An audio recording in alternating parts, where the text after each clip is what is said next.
আসসালামু আলাইকুম ভিউয়ার্স, সবাই কেমন আছেন? আশা করি অনেক ভালো আছেন। আমি মামুন ইসলাম, একজন professional graphics designer and freelancer. আজকে আমি দেখাবো যে ফটোশপের যে মেইন ফাইল বা মেনুর এই ফাইল অপশনটা আজকে আমি প্রত্যেকটা অপশনগুলো আজকে দেখাবো। তো চলুন দেরি না করে ভিডিওটা শুরু করি। আমার চ্যানেলটি যদি সাবস্ক্রাইব না করেছেন অবশ্যই চ্যানেলটি সাবস্ক্রাইব করে দিবেন, এবং যারা সাবস্ক্রাইব করেছেন থ্যাংক ইউ সো মাচ। তো চলুন ফিরে আসছি ইন্ট্রোর পর।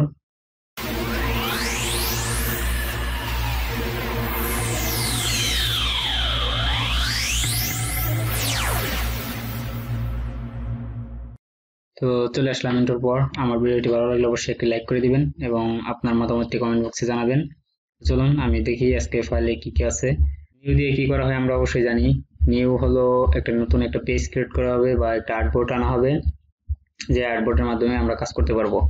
এখান থেকে নিউ আমি অনেকবার দেখিয়েছি, সো নিউ এখন আমি আর দেখাচ্ছি না, বা এখানে এখন দেখাতে গেলে ভিডিওটা অনেক লম্বা হয়ে যাবে, কারণ আমি এই নিউ পেজের কথাগুলো আমি অনেক আগে বলেছি বা অনেক আগে এটা নিয়ে আলাপ আলোচনা করেছি। যেমন এখানে নিউ ফাইল নেওয়ার পর আমরা এখান থেকে ডকুমেন্টের নামটা সিলেক্ট করতে পারি, এখান থেকে সাইজ, হাইট ওয়েট নিতে পারি, এখান থেকে কালার মোড নিতে পারি, এবং এখান থেকে ব্যাকগ্রাউন্ডটা সিলেক্ট করতে পারি।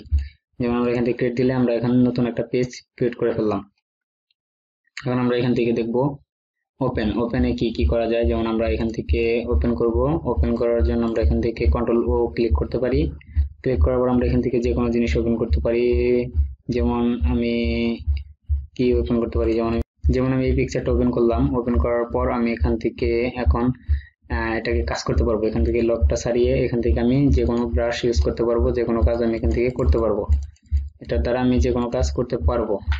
সো আপনারা বুঝতে পারলেন যে ওপেন করার পরে কি ওপেন কিভাবে করে। সো ফাইলগুলো ওপেন করে দেখালাম আমি। তারপরে যেটা আছে ব্রাউজ ইন ব্রিগেস্ট, এখান থেকে যদি আমরা এটা অল্টার কন্ট্রোল ও দিয়ে এটা ওপেন করা যায়। সো এখান থেকে আপনি আপনার ব্রাউজ বা ব্রিগেস্টে যে ফাইলগুলো আছে, যেমন এই যে অ্যাডোবি ক্রিয়েটিভ ক্লাউডে যে ফাইলগুলো আপনার থাকবে সেগুলো আপনি এখান থেকে ওপেন করে নিতে পারবেন। তারপরে যেটা আমি দেখাবো সেটা হলো এখান থেকে ওপেন অ্যাজ এখান থেকে ওপেন অ্যাজে ক্লিক করি আমরা। দেখেন এখান থেকে ওপেন অ্যাজে ক্লিক করার পর আমরা এখান থেকে যে কোনো জিনিস ওপেন করতে পারবো। আচ্ছা যাই হোক, ওপেন অ্যাজ হলো আপনি একটা জিনিস ওপেন করেছেন ওটা আবার ওপেন করতে পারবেন। সো আমি আজকে যেটুকুই বা যে পর্যন্ত দেখানো প্রয়োজন বা যে পর্যন্ত আমি দেখাতে পারি ওই ভিডিওতে, যদি লং না হয় অবশ্যই দেখাবো আমি। তো এখান থেকে আমি ওপেন অ্যাজ স্মার্ট অবজেক্ট এটাতে কি করা হয়, আমরা যদি একটা ফাইল, যেমন আমরা এখান থেকে একটা ফাইল ওপেন করেছি, ওপেন করার পর আমরা যদি এখান থেকে এখানে এখন যদি কনভার্ট টু স্মার্ট অবজেক্ট করি তাহলে কিন্তু এটা স্মার্ট অবজেক্ট হবে। এখন যদি আমি এখান থেকে ওপেন অ্যাজ স্মার্ট অবজেক্টে ক্লিক করি তাহলে কিন্তু আমাদের ফাইলটা একদম স্মার্ট অবজেক্ট হয়ে তারপরে আসবে। দেখছেন একবারে স্মার্ট অবজেক্ট হয়ে তারপরে ওপেন হবে। আমরা বুঝতে পারলাম। তারপরে যে জিনিসটা সেটা হলো ওপেন রিসেন্ট, আপনি যে কাজগুলো করেছেন বা যে ফাইলগুলো কাজ করার পরে সেভ দিয়েছিলেন সেই ফাইলগুলো আপনি আবার ওপেন করতে পারবেন এখান থেকে। যেমন আমি এটা ওপেন করলাম, দেখেন আমার এটা কিন্তু আমি অনেক আগে করেছি, সেই জিনিসটা আমার এখানে ওপেন হয়েছে। তারপর আমি এখান থেকে দেখাবো ক্লোজ। এখানে ক্লোজ দিলে আপনি কন্ট্রোল ডাব্লিউ দিলে ক্লোজ হয়ে যাবে উইন্ডোটা, এটা ক্লোজ হয়ে যাবে। অথবা আপনি এখান থেকে যদি এই যে এই লেয়ারগুলো যদি আপনি জাস্ট এখান থেকে লেয়ারগুলো যদি আমি, যেমন এই যে এগুলা যদি আমি ডিলিট দিতে চাই বা এখান থেকে আমি রিমুভ করতে চাই এগুলা, এখান থেকে যদি আমি এইখানে ক্লোজ অল ক্লিক করি তাহলে দেখেন এখান থেকে এটা যদি আপনি সেভ দিতে মানে এখানে অনেক কাজ করেন তাহলে এখানে ইয়েস অন চাবো, আমি যদি নো দিই তাহলে এটা সেভ হবে না। দেখেন এখানে কিন্তু আমাদের একটা একটা কেটে যাচ্ছে, দেখতে পাচ্ছেন আমাদের কিন্তু সবগুলা কেটে গেছে।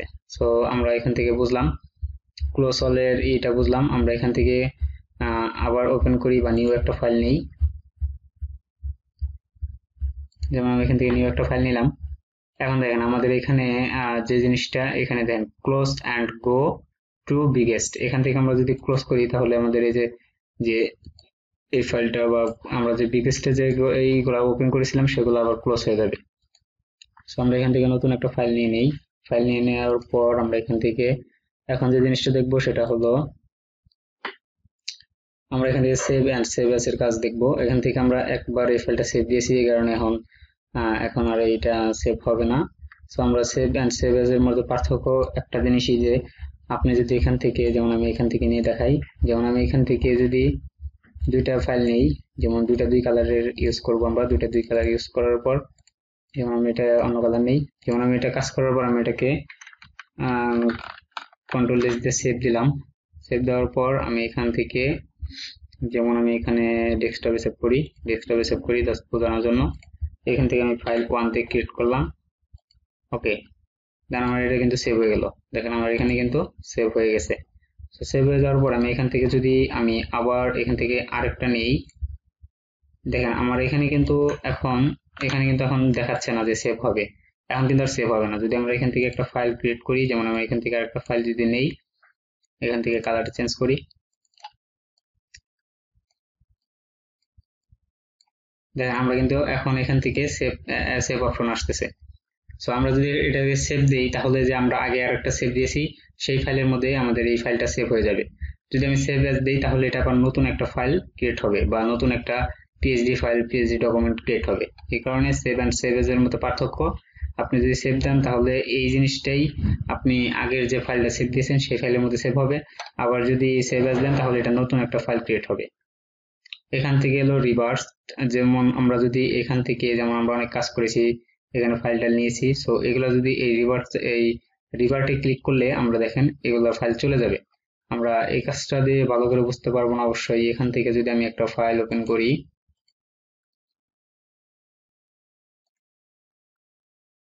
যেমন এই ফাইলটা ওপেন করলাম, ওপেন করার পর আমি এখান থেকে একটু কাটাকাটি করি, যেমন আমি এখান থেকে এগুলো কাটাকাটি করি, যেমন আমরা এখান থেকে অনেক কাটাকাটি করলাম বা অনেক কাজগুলো করলাম, এখান থেকে কেটে দিলাম। আমরা যদি এখন এটাকে রিভার্সে ক্লিক করি, যেমন F12 ক্লিক করি, তাহলে দেখেন আমাদের এটা কিন্তু আবার পুনরায় ব্যাক আসতেছে।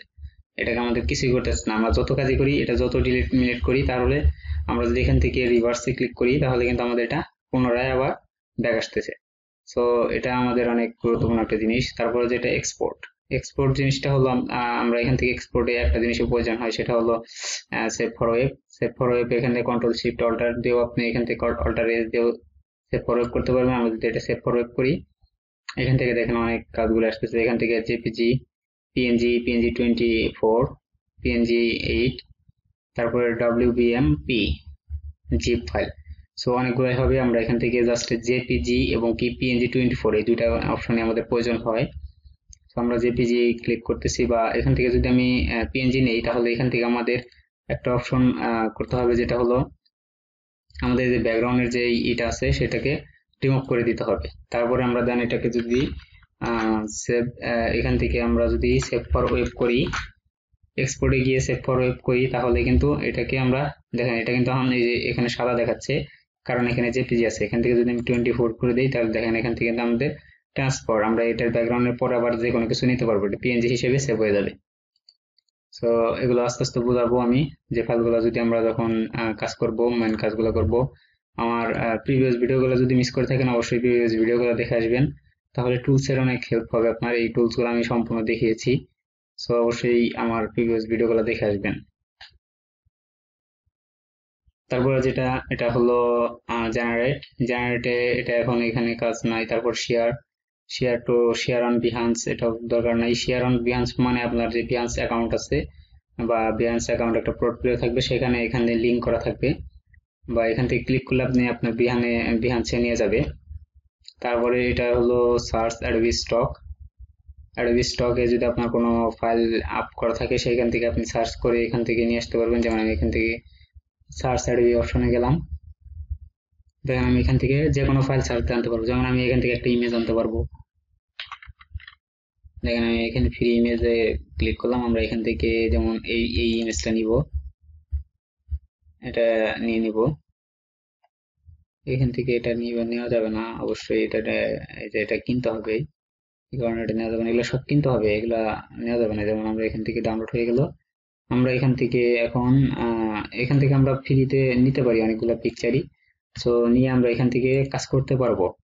সার্চ অ্যান্ড স্টক যেটা কাজ করা হয়, এটা হলো প্লেস এমবেল্ট, এটা দিয়ে করা হয়। এটা হলো, যেমন আমরা এখান থেকে একটা ইমেজ আনবো, যেমন আমরা এই ইমেজটা প্লেস করব। যেমন আমরা যদি এটার ভিতরে কোনো কিছু আনতে চাই, তাহলে এখান থেকে প্লেস করতে হবে, এখান থেকে প্লেস করতে হবে, এবং প্লেস লিঙ্কিং, দুটার মাধ্যমে আপনি এখান থেকে প্লেস করতে পারবেন, দুটার মাধ্যমে এখান থেকে প্লেস করতে পারবেন। তারপর প্যাকেজ, প্যাকেজের জিনিসটাও আমি পরে দেখাবো, এটাও এটার একটা কাজ আছে। আমার এখানে কটা কটা কি কি বাদ রইলো, এখানে আমার বাদ রইলো জেনারেট এবং কি শেয়ার অন বিহান্স এবং প্যাকেজ, এই চারটা বাদ রইলো। এই চারটা পরে আমি পরের একটা ভিডিও করব এই ফাইলের উপরেই, কারণ ফাইলের এই যে এই ভিতরের সবগুলা কাজ দেখানো সম্ভব হবে না।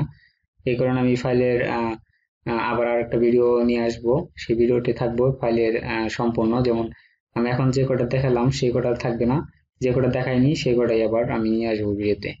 তারপর দেখেন স্ক্রিপ্ট, স্ক্রিপ্টে আমাদের এখানে আমরা স্ক্রিপ্টে অনেক কিছু দেখতে পাচ্ছি, যেমন এখান থেকে ইমেজ প্রসেসর, তারপরে ডিলেট অল এমব্রয়ডারি লেয়ার্স। যেমন আমি এখান থেকে উদাহরণ হিসেবে এখান থেকে আমি কয়টা নিলাম, আমি এখান থেকে এটার মধ্যে যেমন দু একটা কাজ করি,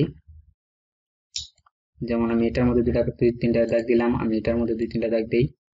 যেমন আমাদের এটা দুইটা লেয়ারের মধ্যে আমি এখান থেকে দুইটা লেয়ারে আমি এখান থেকে 4-5 করে দিলাম। তারপর দেখেন আমি যদি এখান থেকে আমার ফাইলে যাই, ফাইলে যাওয়ার পর আমি এখান থেকে স্ক্রিপ্টে যাওয়ার পর আমরা এখান থেকে ডিলেট এমব্রয়ডারি লেয়ার, এখানে যদি ক্লিক করি দেখেন আমাদের এই যে কাজ যেগুলো আমাদের কাজ করা নেই সেগুলো কিন্তু ডিলিট হয়ে যাচ্ছে। আমরা যদি এটার মধ্যে যদি গ্রেডিয়েন্ট করি, যেমন এখান থেকে গ্রেডিয়েন্ট করলাম আমি, ওকে গ্রেডিয়েন্ট করার পর আমি এখান থেকে এটার মধ্যেও আমি গ্রেডিয়েন্ট করব বা ইনার শ্যাডো নিলাম, আমি এগুলোর মধ্যেও ইনার শ্যাডো বা গ্রেডিয়েন্ট নিলাম। এটার মধ্যে আমি যেমন জাস্ট এখান থেকে মার্কস করে দিলাম, এটার মধ্যেও মার্কস করে দিলাম, জাস্ট এটার মধ্যে আমি মার্কস করে দিলাম। সবগুলোতে মার্কস করে দেওয়ার পর আমি যে কাজটা দেখাবো, আমাদের এখানে কিন্তু অনেকগুলো ফাইল হয়ে গেছে, যেমন এই যে এখান থেকে ইফেক্ট দেখাচ্ছে, এগুলো মকআপ, এখান থেকে অনেকগুলা ইফেক্ট এবং কি এখান থেকে কি মার্কস দেখাচ্ছে, মার্কসের অপশন গুলো দেখাচ্ছে, বা আমাদের এখানে মার্কসের কাজ করেছি অনেক। আমরা যদি এগুলা রিমুভ করতে চাই বা এখান থেকে কাজ থাকা অবস্থায় যদি রিমুভ করতে চাই, তাহলে এখান থেকে স্ক্রিপ্ট, এখান থেকে ফিল্টার অল লেয়ার ইফেক্ট, এখান থেকে যদি এটা ক্লিক করি তাহলে আমাদের লেয়ার ইফেক্ট গুলো চলে যাবে, কিন্তু এখানে কিন্তু ইফেক্ট গুলো থেকে যাবে। কিন্তু এখান থেকে আমাদের ফাইলের ওজনটা কমিয়ে দিবে বা ভারীটা কমিয়ে দিবে। তারপরে যেটা স্ক্রিপ্ট, এখান থেকে যাব আমি ফিল্টার অল লেয়ার মার্কস, এখান থেকে যদি আমি ক্লিক করি তাহলে আমাদের লেয়ার মার্কস গুলো দেখেন উঠে যাচ্ছে, কিন্তু আমাদের এখান থেকে কিন্তু মার্কস অবশ্যই থাকবেই। তো তারপরে আমি যেটা দেখাবো, এখান থেকে ফাইল ইনফো প্রয়োজন হয়, ইম্পোর্টে যেটা ভিডিও ইনপুট করতে পারবেন, নোটিস ডাব্লিউআই সাপোর্ট, এখান থেকে ফাইল ইনফো এখানে যদি আমরা ক্লিক করি, আমরা এখান থেকে আমার ইমেজটাকে এসইও করতে পারবো।